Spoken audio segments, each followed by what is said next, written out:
Hi, this is Roger. Thanks for dropping by. Welcome to the Sunday chat. It's a rare occurrence. When the sun's bright, I open the blind in the lounge, and only for a very brief period during the year, when the sun's at a certain angle, and probably only for about 20 minutes of the day, it shines right in my face. So thanks for that. What it's doing is it's hitting my work. Oh God. So I've just looked at it, I've got a big blob now. Green and purple, very pleasant. Unfortunately that means I can't see my screen, but then that's for you to watch, not me. But yeah, the sun comes in and it hits my work table in there, which is polished wood, and it's reflecting up straight on me at the moment. So but I wanted to get on with this. It's getting late in the day, hence the wine, not the coffee. Right, news and views. Some of those I'll have to keep to myself, but obviously we've had a serious incident in Switzerland. We have our sympathies for those involved, but I'm going to add in something that you might not even like. Kids nowadays don't seem to be able to enjoy themselves without going over the top, without being silly and riding around on people's shoulders with effectively fire in your hand touching the ceiling. It's not my idea of being sensible. Probably too much of that. Mind you, I don't think they drink much of that in Switzerland, do they? It's mostly beer, isn't it, I believe. But anyway, that was apparently, now they've looked into it, that was an accident waiting to happen. Typical regulations being applied after the accident. Not enough ways out, not big enough to get a crowd out in a hurry, not anticipating the reason for them wanting to get out in a hurry and dealing with it. So we've had so many of them. We've had several over here, you know, with the cladding on the buildings. The whole multi-storey block of flats went up in flames, killed many people who just couldn't get out. Again, fire regs not applied, all this stuff, people doing stuff on the cheap, and eventually it comes round and bites your ass. Hopefully none of my viewers were involved with people in that incident, because it's not very nice. Of all the ways to go, I think catching fire is not one of the best. If you think about it, you catch your knuckle on the edge of the kettle when you're pouring your coffee, and that hurts for a week. No, it's not nice, burns. So there was that, and then we've got the latest incident. Now you've got the views of most. If a country invades a neighbour, it's out of order. You know, it's taking territory by military force. We've got a big deal of that going on in Ukraine. Everybody's up in arms, rah, rah, rah, rah, rah, huff, puff, huff. Somebody the other side of the world can do it and get away with it. Double standards everywhere. And that country supports somebody else who's invaded and bombed and killed loads of people in virtually every one of their neighbours. And that's okay? It's flipping not okay. It's not okay for any of them to be doing any of it, quite honestly.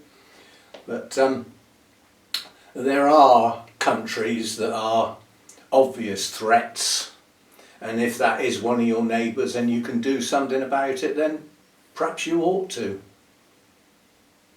It's difficult to say. We haven't got any neighbours like that. All our neighbours are relatively nice people. Relatively. But yeah, I mean, we're lucky. We're a little island that's full, by the way. No room at the inn and all that. But yeah, yeah. Who your neighbours are, you don't get to choose, do you? I mean, like here, I don't get to choose who I have to share an area with. The people I've got there now are nice. People I had before weren't. Don't get to choose, do you? There's nothing you can do about that sort of thing normally. Anyway, hopefully during this year some of these things will get sorted out. I'd like to say once and for all, but I think in a lot of cases, even if they get sorted out, it won't be once and for all, because it'll flare again. In all three of those cases, I suspect. But I don't know. Well, people keep their noses in their own bits and not poke them into other places. That'd be ideal, wouldn't it? But doesn't seem to happen that way. And because we've now got another excuse for our glorious leader in this country to stand shoulder to shoulder or huff and puff or do something, because that's all he ever does, is huff and puff and stand shoulder to shoulder. Never actually does anything here apart from things that don't work or go wrong or make people poorer, which is not nice. Let me just let trouble in. Go on then. He's not stopping out there long. We're in a serious cold snap now. Something I've only ever done once since I've been here. I actually left the heating on 24 hours because it's getting so cold overnight. The house is chilling down so low. It takes too much energy to get it back up to what is a livable temperature. It's cheaper to just leave it running and leave this door open overnight to stop this heater kicking in. Now, it got so cold last night that as we headed towards dawn this morning, with that door open and the house up to the only temperature I can achieve, because it loses heat, but reasonably comfortable, this was still kicking in. Only now and again, but the heat was being lost so much here because the temperature outside was so low. So obviously the heat that transfers through they're double glazed units, and that's a double glazed plastic panel, polycarbonate or whatever. There's still heat loss here, and the lower the temperature outside is, the greater that heat loss. So yeah, it's a right battle at the moment. We've got another day like this tomorrow, and then apparently it's going to start raising up a little bit because it's been a bit silly lately. I mean, it's there's still a white frost out there, and it's halfway through the afternoon. You know, it won't be too long and it'll start getting dark, and what's going to happen then? Well, there's already a frost. Can you have a frost on top of a frost? No. There's even a threat that sometime overnight, before dawn tomorrow, we might, here on the south coast, have a sprinkling of snow. I'll believe it when I see it. It's the trouble when you've got a hard frost. In the twilight, or the moonlight, I'll come back to that, it often looks like snow because it's white and it's covering everything, so it looks a bit like snow anyway till it gets proper light. But in the garden last night it was proper light most of the night. And what do I mean by that? We had not only a full moon, but it's called a wolf moon, which I think is the first supermoon of the year. I think that's what a wolf moon is. The moon's got loads of names, but when it's at its closest to Earth and it's a full moon, obviously it looks bigger in the sky and it's brighter. And I did actually see it rise through the hedge over there in the east, because that's east that way. And when I got up this morning, at the time I got up, the moon was still up. Okay, it's moved right round to there. And the other thing I saw, only because I saw it on some, what was I watching? What they called reels on Facebook. And there was quite a bit on what's going on in the sky in January, because there is quite a bit, you know. And one of the things that went with that wolf moon last night was Jupiter at a very close point.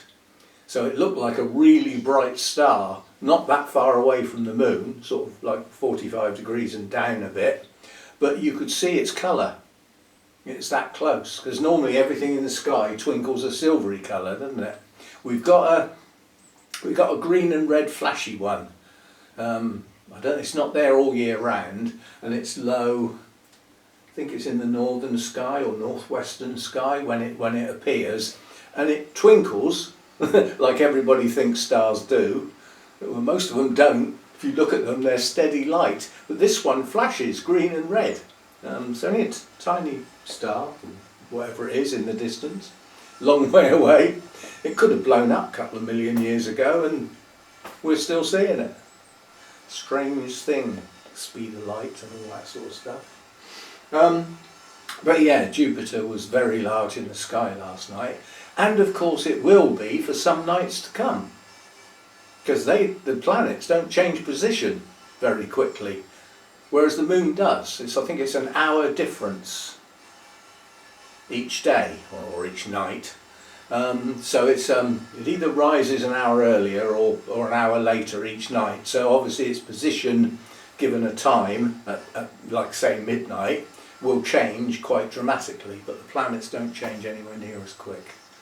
So Jupiter will still be there tonight in a similar position. But yeah, that was nice to see. I like seeing events in the sky. It makes a change for there to be some sky to see in this country, because normally when there's a big event like a comet or something, you go out there and it's cloudy, or worse still, it's raining and it's cloudy. So you don't get to see anything. You have to rely on people in other parts of the world filming these events. Oh, that sun's moved around a bit now. It's just the glare on the table's starting to fade slowly but surely. But yeah, very cold at the moment. The breeze has dropped right down. I don't think there's any breeze out there at the moment because that's providing quite a heavy wind chill. Nonetheless, out there at the moment it's about 3 degrees, and that's what it's come up to during the day. It's well below freezing first thing this morning. The bird bath is still frozen. It hasn't thawed out for several days now. I suppose I ought to go and thaw it out for the birds, but maybe. Right, so we put the world to rights. Actually we haven't, but who can? There is no answer to that. No one can.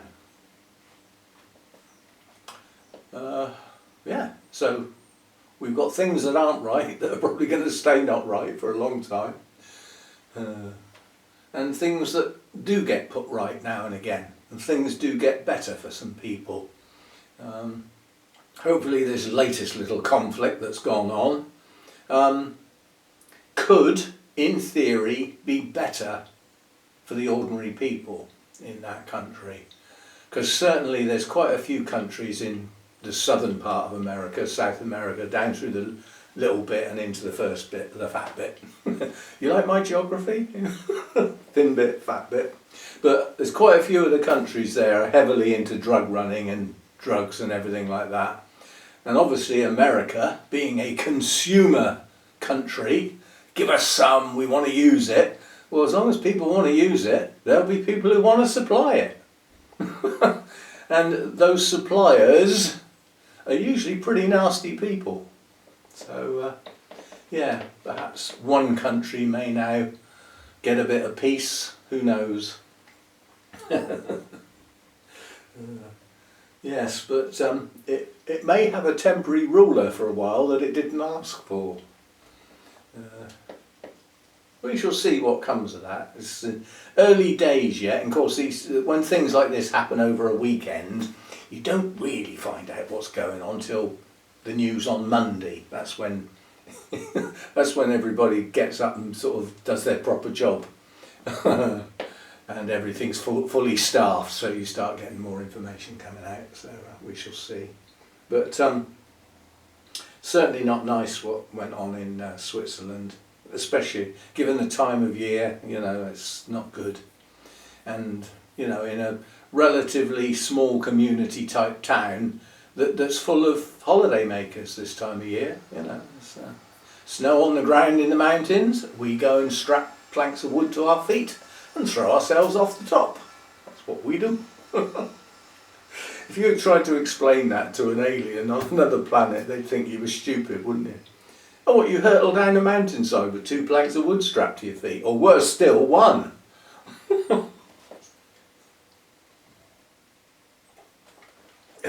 I used to do all that. I don't think I was ever very good at it, but I enjoyed myself doing it. And that's, if you go on a holiday like that for a specific type of enjoyment and sport, I suppose you could call it, and the things that go on in the evening, then, you know, it's good to get out and do that sort of thing. But if I went skiing now, I'd probably break something. I'd spend more time on that than I do on my feet, I expect. First ski school I went to, they made you fall over to show you how to get up. Because when you've got 2 planks of wood stuck to your feet, it's not as easy as you might think. You can't lean forward or backwards, you know. So you have to end up sideways so that you can push yourself up with one of them stick things. Now, I used to take those with me purely for that reason, in case I fell over, because you can use the sticks to sort of lever yourself up. But I never used to use them while I was actually skiing. I used to tuck them under my arms out of the way. And it was quite handy at times, because when you tuck them under your arms, the pointy bit is sticking out behind you and it's quite obvious. It stops people getting too close. In case you stop quick. You don't have brake lights, you know, don't have any brake lights. And some people do daft things like that. Perhaps they see somebody they know or an interesting view or something, and they just feet sideways and stop. Never mind everybody coming hurtling down behind you who might not be as good as you and can't stop, or can't stop that quick. See a lot of that in the ski school areas. People who can't stop go ploughing into 5 or 6 people like skittles going in all directions. And there is something funny about skiing, especially in a group. If somebody falls over, they can't get up for laughing because it's funny. You very rarely get anybody gets hurt. Snow's pretty soft. It's only when it starts freezing and turns to ice it's nasty, which is what it would do here, I would imagine. I mean, where my sister lives, my youngest sister, she's up near Aberdeen. They got a lot of snow. She put some pictures on Facebook. Yeah, they got a fair bit up there. So, and there's more to come today and tomorrow. And then the wind's going to change a bit. Things might change a bit. But we shall see. If I've got a little dusting of snow in the morning, I will be pleased, because I haven't got to go out. Some people have though. Under normal circumstances, most people will be going back to work after the holiday break, and the kids will be going back to school. So things start getting a bit dangerous. If you've got slippy surfaces, you know, frost and ice, and you get a thin layer of snow on top of that, that's breaking your neck time, because you just slide, you know, no grip at all. We shall see. Anyway, at the end of my Sunday chats, I used to do a little Orchids thing, like a chat about a genus or something like that.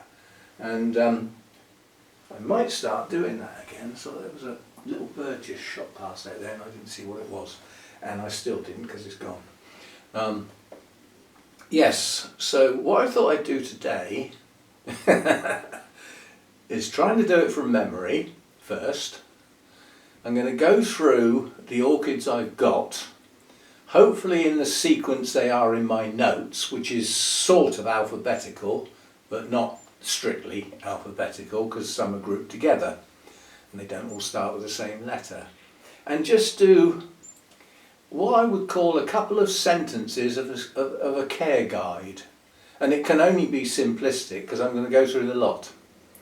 And I'll do it alphabetically. So A, we haven't got any. We used to have a Rangus, and I used to have an Ada, which is a cousin of the Brassias, but I haven't got any A's now.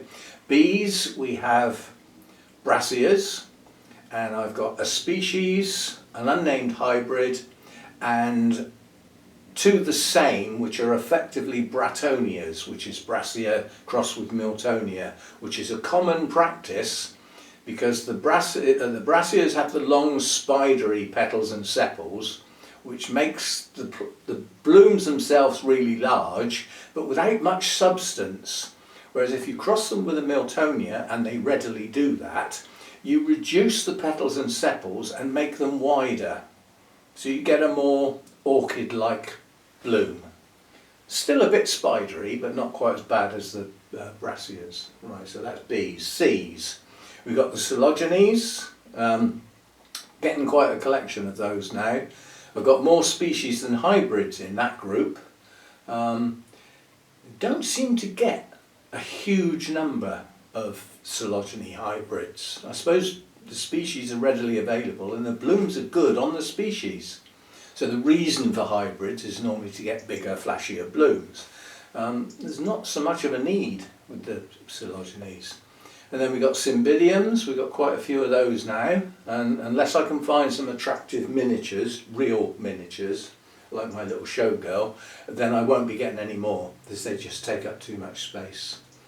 And I'm going to have to do something about that space because they've grown so well this year. Some of them have almost doubled in size, and they were already big. Now they're fucking big. This is my French. They are getting, they're getting almost too heavy when they're wet to lift. They're getting so big. So we will have to do something about that. So, and then we've got cattleyas. I've only got one genuine cattleya left now. We've got the apple blossom, which is Ivanagara, although that's changed. That's Jack Summit or other. It's got a silly name now. But that's not doing well. We might not have that one much longer. And I've got several others in the Cattleya Alliance. They're all grouped together in my notes. Things like the Prostechia. Difficult to say with the CH because you listen to other people and some say ch and some say k. Sarcochilus. There's a CH there. There's a C on its own and a CH, both pronounced with the hard C, and yet Prostechias are usually CH. He's just had something to eat, so he's telling me, I've just had my supper, or my dinner, or halfway through the afternoon, whatever that's called. Yeah, so where do we get to? C's. We got any more C's? No. D's. We've got the Deesas. Now, I've only got 3 types of Deesas, all hybrids, but I've got dozens of plants because some of those pots have got 5 or 6 plants in. So I've got a lot of Deesas, but only 3 different hybrids. So that's that. Dendrobiums, lots. We've got nobiles, we've got species, we've got hybrids, we've got winter resting types. We've got some that would prefer to be warmer growers and have to put up with my lower temperatures.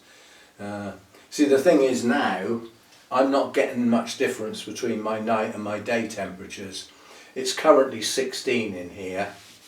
Well, it goes down to 14 overnight. So we've managed to gain 2 degrees during the day as it's got a little bit warmer outside. But yeah, there's some are not happy with those cold things like that. So that was Deesas, Dendrobiums. That'll do. There's Draculas, but they come later because they're mixed in. So that's D's. E, I have an Epidendrum, but that's in the Cattleya Alliance, so that's grouped with the Cattleyas. And that's hanging in there. Not doing very well. Oh, that was a superb plant when I got it about 6, maybe 7 years ago. And Scale got it really bad and it's having real trouble picking up again. But it ain't dead yet. F, we ain't got any Fs. G, no. H, no. I, no. J, no. K, no. L. We've got a Laelia, but that, as I said, that's in the Cattleya Alliance, so they're all grouped together. M, right, we've got Miltonias. I've got 2. One's a species, one's a hybrid. Neither are doing that well. They're both mounted. I'm hoping this next growing season we'll see some improvements. That's Miltonia. We've got Miltoniopsis. I think I've got 5 or 6, and there's 1 or 2 species. The rest are hybrids, some of which are behind me in bloom at the moment, along with Laelia anceps. So where did we get to? That was Miltoniopsis. And then we've got Masdevallias, which in my notes are a group that includes the Draculas and the Restrepias. They're all grouped in together. Masdevallias are growing better here than they used to. They like the cooler temperatures. Yeah, what else have we got? M, N, none.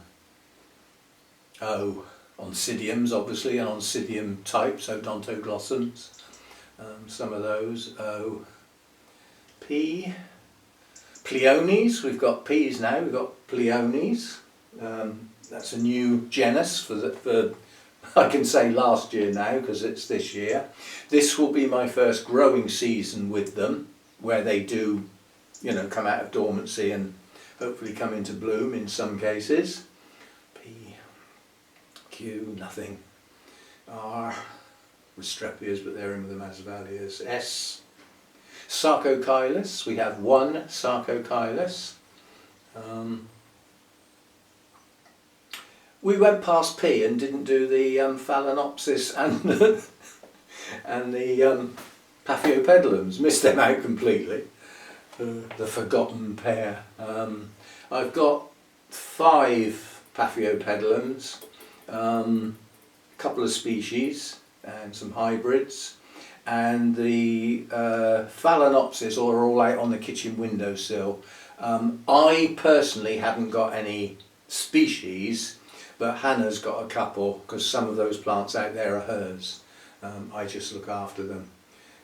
So Q, R, S, we've done S, Sarcochilus. T, I haven't got any T's anymore. My Tolumnias were my main ones in the T group. I really enjoyed those when I had them.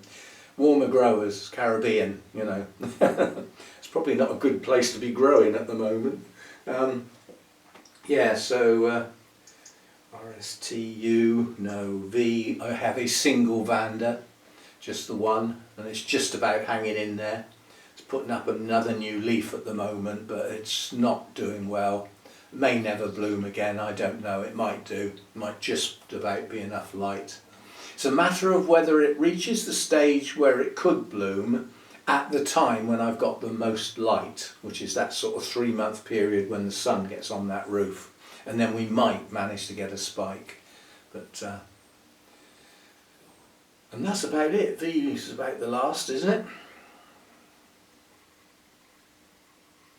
Yeah, can't think. Oh, Zygopetalums, Z, of course. I have 3. I've got a species, which in fact is my best plant by far. That's doing great.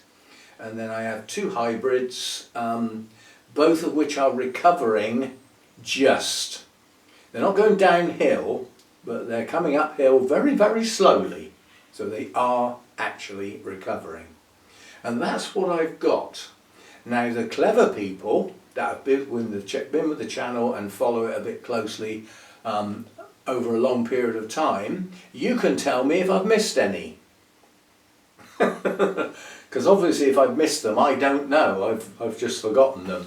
I mean, I'm doing it by looking as well. I'm actually picturing, you know, what's behind me and what's round and about and all that sort of stuff. But I think we've covered everything now.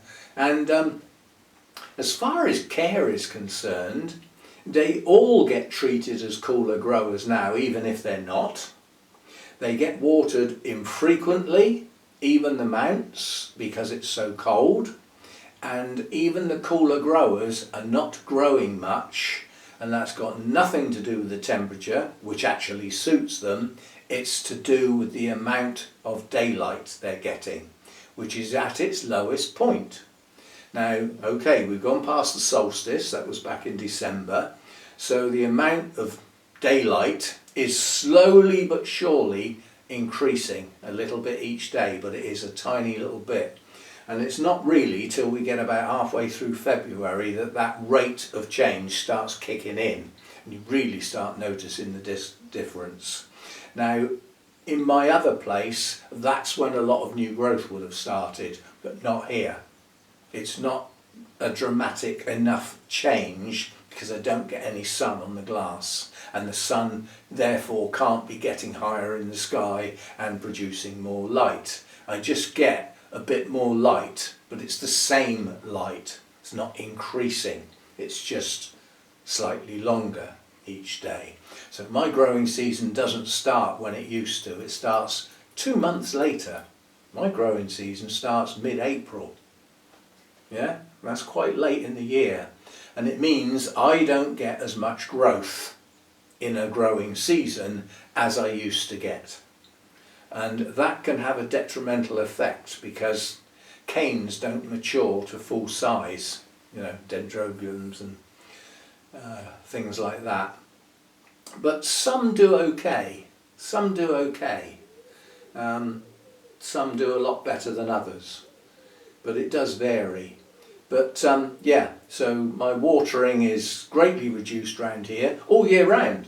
You know, they don't get watered anywhere near as much in the summer as they used to because of the heat I used to have to put up with and all the gadgets I had trying to keep the place cool. So I get off without having to run all that sort of stuff nowadays. But yeah, there at the moment is no airflow.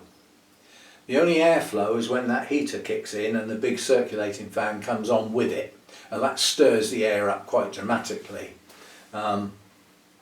Now in the summer, what I do is I set a temperature at which I want that fan to come on and start circulating the air so that we don't get hot air trapped in the roof and not so hot down here. I want it stirred up so that it's more even and I don't get hot spots and cooler spots and all that.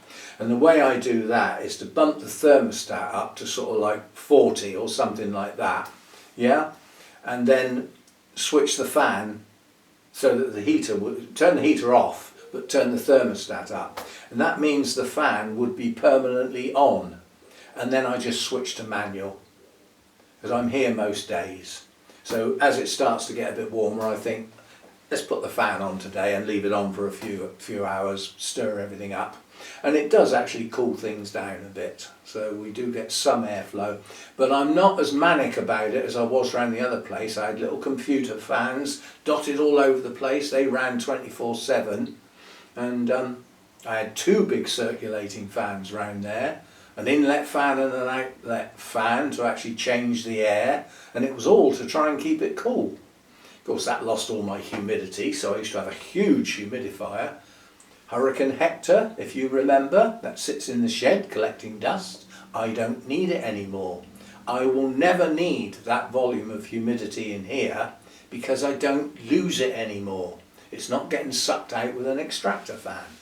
So I've got a little home unit that I have for the summer months, and if the temperature creeps up, get the fan on, get the little humidifier on, keep the humidity a bit higher.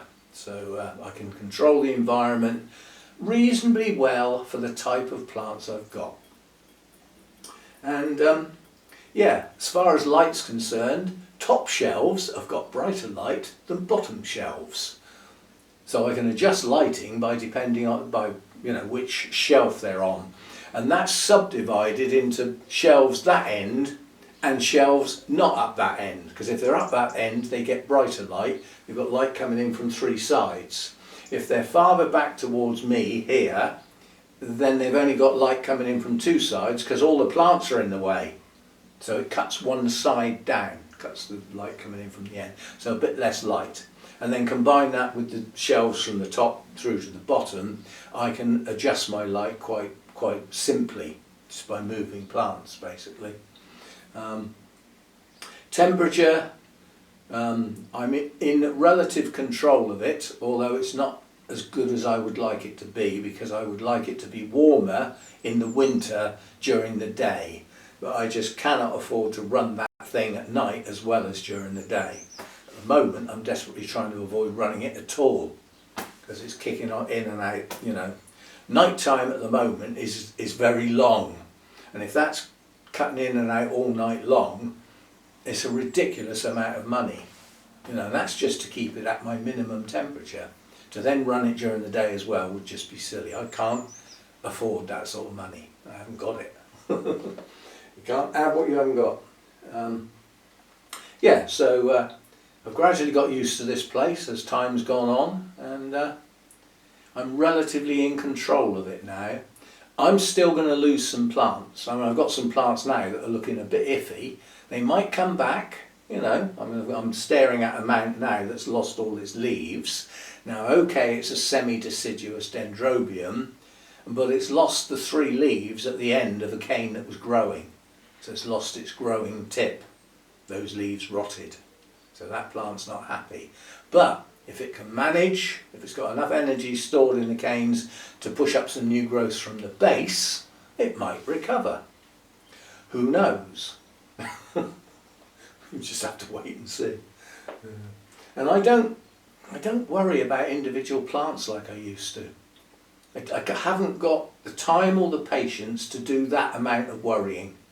You know, I used to put quite a lot of effort into trying to save a plant. I've got those that are doing great, those that are doing okay. Those that aren't doing so good, but they're probably going to be okay, and those that are not doing very well that may recover, and those that are not doing very well that probably won't recover.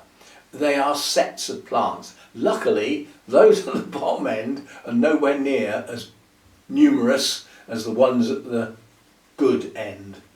So we haven't got quite so many rescues. But there's still quite a lot in that just okay set that could be doing better, but aren't at the moment. They may do. That might be as good as they're going to get in here. So that's what I put up with. That's what I've got. Right, what's that time doing? It's starting to get dark. The sun's gone behind the trees, so all the light's gone from in there.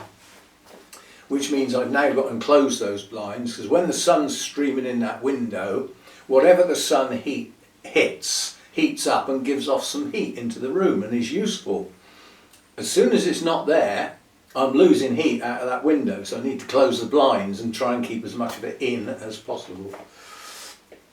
I spend more time worrying about the heat in the house than I do out here. Ugh. But yeah, having to leave the heating on 24 hours just to keep a semi-reasonable temperature for our living environment is you know, it's costing a lot of money this cold weather. But then it's the same for everybody else. It's not just me, is it? But I do happen to have a particularly poorly built house that was built prior to all the building regs being updated for insulation. And so this house was built before that. So it's been built with the old regs and it's just not insulated properly. It's not my house, so I can't do anything about it. So I'm stuck with it. I suppose there is a slightly good side. It stays cool in the summer. I mean, it never gets that hot in that house, even when we were in those heat waves where we were well up into the 30s, which is very unusual for this country. It was still only about 24, 25 in the house. I mean, that's more than tolerable, isn't it? If you lived in Spain now and it was 24, 25, you'd think it was cold. Right, so that's going to do for today. I'm still like to do my thank yous on Sunday. I had somebody having a moan about that. Well, moan all you like, you're still going to get them. Because it's important to me to thank the people that support my channel. My cooking video, for those of you who watched that, I know a lot probably didn't, because most people are here for the orchids. Yeah, well, cooking's not orchids, is it? I don't cook my orchids. I used to around the other place with the sun and the heat and everything. Some of them got cooked, but we didn't eat them. But yeah, as I said in that one, sometimes you can venture a little bit too deep into politics and probably religion, although I try and stay clear of that. And you know, I've lost viewers as a consequence. So I tend to just skirt round the edges now and not get too personal about it all.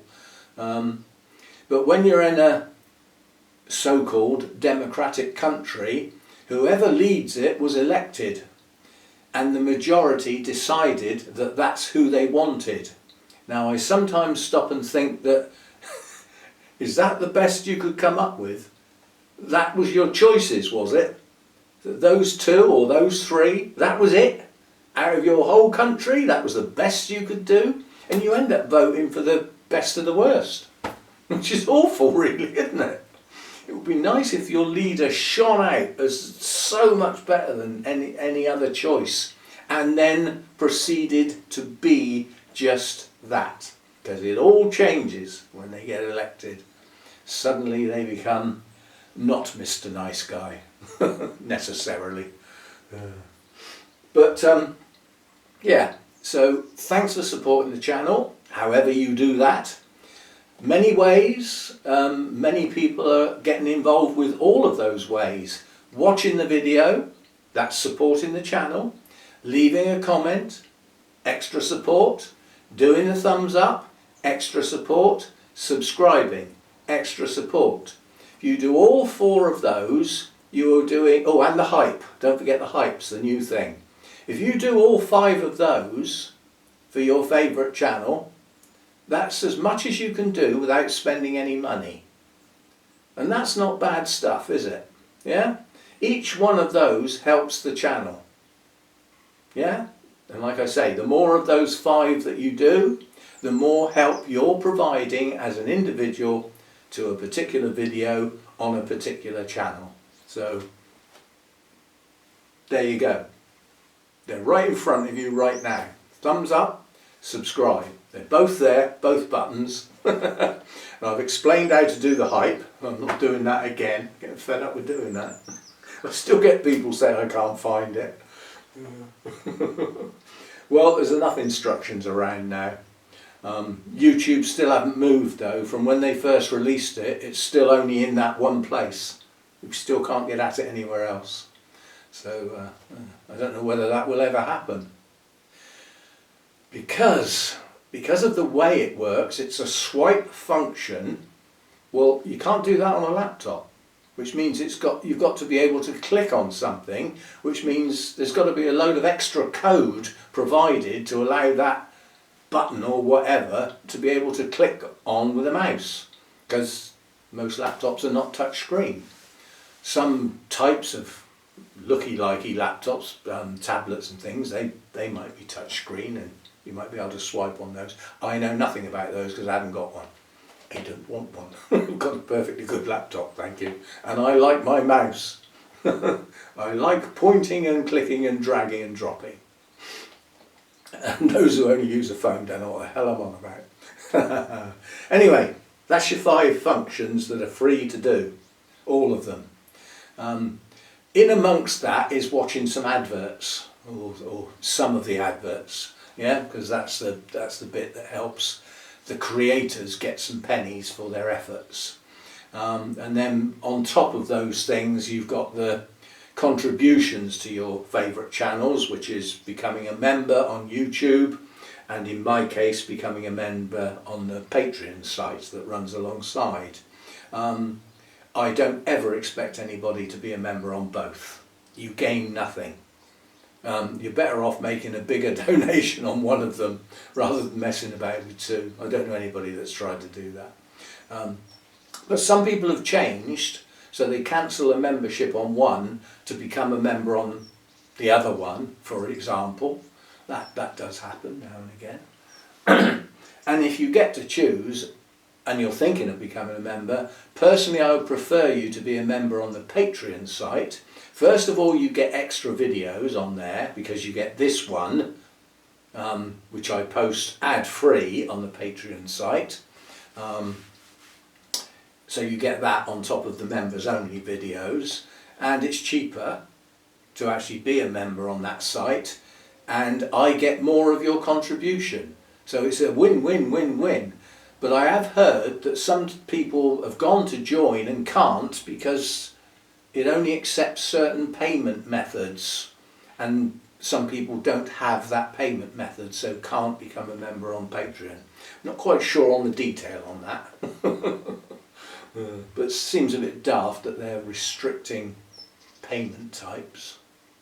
Anyway, so those are those that are members on one of those 2 places. Thank you very much. Your contributions are gratefully received and greatly appreciated.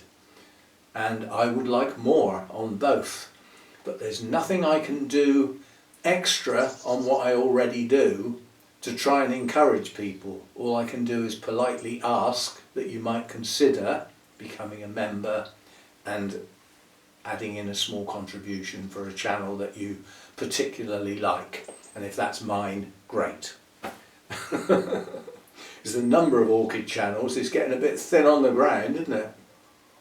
I've got one that I've just subscribed literally this morning. Somebody suggested it and I thought, I'm sure I've had a look at that channel and decided I wasn't so keen. And I went over onto the actual channel where you can list all of their videos, and there were a couple that were on a specific genus, and I thought, let's have another look. Let's see what sort of information comes out. And the one I chose, the information was actually brilliant, quite comprehensive. I've just got a little thing about the guy's voice, and it depends on what part of the video.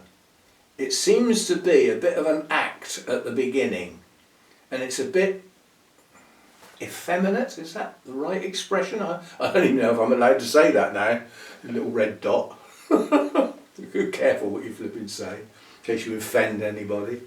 But yeah, but that only seems to be a bit at the front of the videos, and that's what put me off. And having watched that video virtually all the way through, I thought, this is actually good stuff. The information was good. I didn't learn anything from it because it was about a genus that I already grow, but it was interesting and it was well presented. So I've subscribed to a new channel today. It's unusual, doesn't happen often. You just can't find any. That's half the trouble. YouTube doesn't help you find small channels. It seems to do its best to stop you getting there and putting the bigger channels under your nose repetitively, because that's where it earns its money. You can understand that. So anyway, every now and again I find a new one, but I lose far more than I ever gain nowadays. So be it. But it may be that less and less people are growing orchids, so there's less and less people interested in seeing YouTube videos and looking at Facebook groups about orchids. Maybe there's just less people doing it, and there's more people perhaps going down the windowsill route, you know, with mainly Phalaenopsis, perhaps an odd Oncidium now and again, or an odd Cattleya, depending on how warm they're growing. But you know, maybe that's the way of the world, in which case if you're only growing Phalaenopsis, there's only so much you can say about one genus. Okay, you can be a bit more specific about some species perhaps. Most of the windowsill growers growing Phalaenopsis are growing store-bought Phalaenopsis that are, you know, cloned and grown en masse from the mass producers. Turned out dirt cheap to sell to people. Their business model hopes that you kill your plant and then go and buy another one from them. That's how they work. They don't want you to keep it alive for donkey's years. They want you to kill it so that you come and buy another one. And if you think about the rest of the flower market for the home, you go and buy bunches of flowers, don't you? You know, you go and buy, in the not too distant future, in the shops you'll see bunches of daffodils. Lovely bright yellow for your home, in a vase or vase, however you want to pronounce it. Fragrant as well, a lot of them. And it's wonderful. How long do they last? You're lucky to get a fortnight, aren't you? You buy a Phalaenopsis in bloom, it could be in bloom 3 months. Hannah has only just lost a spike on one that's been in bloom for about 8 months. Kept putting branches up, just kept going. Marvellous. You know, for less than the cost of a bunch of flowers. So they are good value, there's no doubt about it. But you don't need loads of knowledge to grow Phalaenopsis. You can get what you need to know very easily on YouTube from multitudes of channels, including gardening channels that will do one orchid video on Phalaenopsis. Yeah? So the information's there, readily available. And there should be more than enough of that around to successfully grow Phalaenopsis. And I know some really good growers that are still killing them. Goodness knows what they're doing. You know, they come across, they bring stunning plants to shows of all different varieties and stuff. I lost another Phalaenopsis at the weekend. sort of think, well, what are you doing? You know, but they do, so be it. Anyway, as far as my channel's concerned, I'm very grateful for the support I get. I'm sorry that I lost some viewers due to my big mouth, and we will restrict our mouth's output as a consequence from now on. We will have a sneaky swipe now and again. That's just my personality, that's how I am. And I am interested in world affairs. Unless I'm out really early in the day, I watch the news every day in the mornings as part of my wake-up routine. So I always see what's going on. Now, okay, I get a bit of a biased view because I watch the BBC's news, and as we found out, they have got a few biased attitudes buried in there at times, where they will report something in such a way that you believe one thing when that's not necessarily what really happened.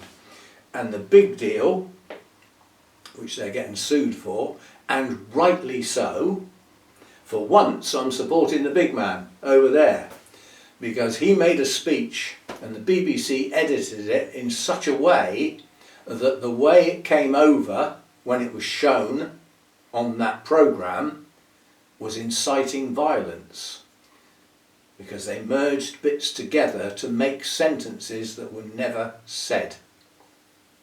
So there was a bias there. They were trying to do some damage. And I hope the people who actually did that, because somebody authorised that, some people thought it was a good idea, somebody edited those bits together, and somebody said, yes, we're running with that. I hope those people don't work for the BBC anymore. That's my view. When you do something that out of order, it should cost you your job, when your job is to not do that sort of thing. So I expect they still all work there, and they'll probably do it again. We're too soft in this country, and again it's the woke, it's the frightened of offending anybody, so you're not allowed to say what you really think. You're out of order, you're fired. Can't do that anymore. No matter how out of order somebody is, you've got to have at least 2 written notices and a final warning and then an interview. You can't just kick somebody out nowadays. There was a time when, you know, arse and collar out the door. And people behaved themselves a bit more in those days, I'm sure. Anyway, I'm going to leave it at that before it gets dark. The sun is just going to leave the buildings any minute now. They're still lit up round the top side. As it drops down, the sun follows them up and then disappears off the roofs when it goes low enough. And it's heading that way now, so I've still got to process all this and get it up on YouTube yet. It will be dark by the time I do that. And yes, so thanks for supporting the channel yet again. I can't say it enough because I really do appreciate the support I get. And hopefully you appreciate the effort that goes into putting the videos up. Not all of them are effort. I mean, if you stop and think about it, the actual physical effort of putting this one together is 0, apart from desperately trying not to drop my glass of wine. It's a hanging offence, dropping wine, especially breaking my crystal glass. Somebody said that's a massive glass of wine. You ever seen it full? I'll let you into a secret. If that glass of wine was full, it's just over half a bottle. It is a big glass. Could keep goldfish in that, it's that big. But I like it because it's a crystal glass and it fits in my hand nicely. And because often the wine is in the wine rack, and if I do a spur of the moment, I haven't had a chance to slightly warm it, so it's a bit, because I drink red wine, it's not necessarily up to room temperature, so it's not quite as drinkable as it could be. And in a glass like that, it is. Oh, I'll show you something. There will be a short break.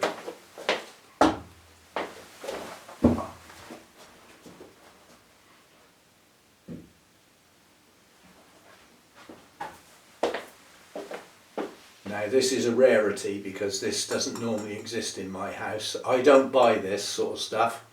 This is what my son got me for Christmas, and it came in one of those long thin bags with a little handle, and to all intents and purposes looked like he got me some wine, which is what he normally gets. And when he handed it over in the cafe on Boxing Day, he said, "That's not wine, by the way."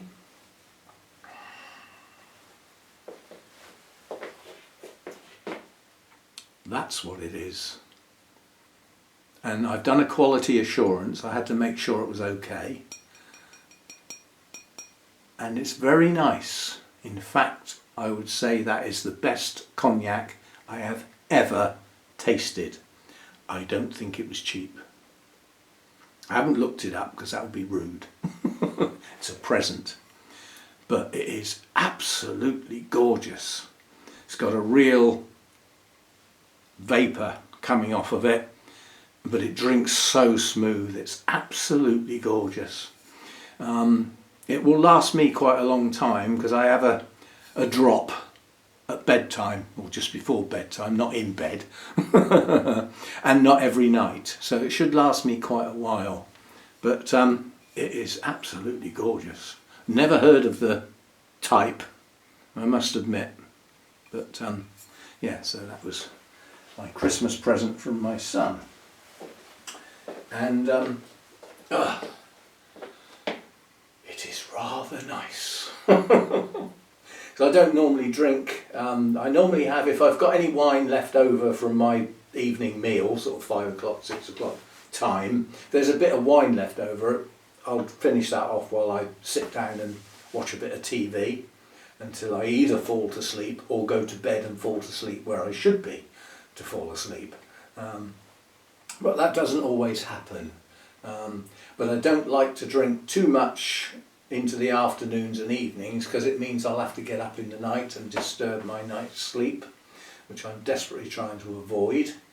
I've got quite a short window of sleep. I go to bed around 9, between 9 and past, and I'm up between 4 and 5. It's not a lot of hours, is it? But then older people apparently don't need as much sleep. And I don't, because I don't do much. I'm not an energetic type. I'm not leaping around and climbing trees and going on the trampoline and swimming the channel. I don't do all that sort of stuff. I potter around, you know. And with my heart condition, pottering around is sometimes a bit energetic. I do have to go careful. Yeah. Anyway, coming up, what are we on today? The 4th, is it? The 4th? Yeah, I think it is. So we will have Everything in Bloom on the 8th. That's coming up, and that'll be a weekday this time. So yeah, that will take place on the 8th, where we have a look round at buds, spikes and blooms. There won't be much new in there. A lot of it will be what you've already seen. But yeah, so we've got that coming up. I've also got to do a members only video, the one that goes at the start of the month, which is for all members on Patreon and on YouTube, so that'll be a video. But that doesn't get in the way of my normal videos. The members videos are extras, they're not instead of, they're as well as. And what else I'll be filming this week, I don't really know. What I do know is I won't be filming tomorrow unless it's to put one in the bank ready for another day if I come across something. I do that sometimes, but otherwise, as I've said, this time of year, there's not a huge amount of work going on out here, so all that type of stuff doesn't get filmed because I'm not doing it. We'll see. We'll come up with some videos, I'm sure, but there may be an odd day apart from tomorrow, Monday, which is my official day off. That's planned, but there could be other days where I don't post as well. So we shall see how it goes, and I will see you next time. Thanks for being here. Bye for now.